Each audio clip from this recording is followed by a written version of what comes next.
ஒரு ஆண் காக்காவும் ஒரு பெண் காக்காவும் ரொம்ப நெருங்கிய நண்பர்களா இருந்தாங்க. ஒரு நாள் அவங்க 2 பேருக்குள்ள சின்னதா ஒரு சண்டை ஒண்ணு வந்துடுது.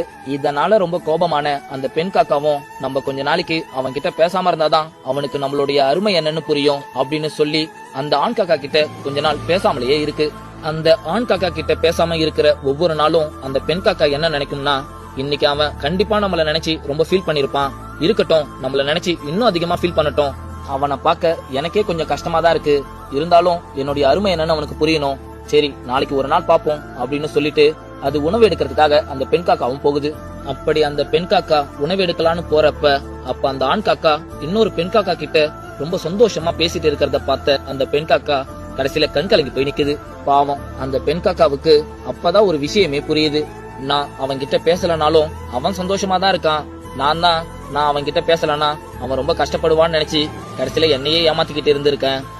நண்பா, நம்மள நிறைய பேர் இப்படிதான் பண்ணிட்டு இருக்கோம். நமக்கு பிடிச்சவங்க கிட்ட நம்ம பேசாம இருந்து ஏதோ நம்ம அவங்களுக்கு தண்டனை கொடுக்கறதா நினைச்சிட்டு இருக்கோம்.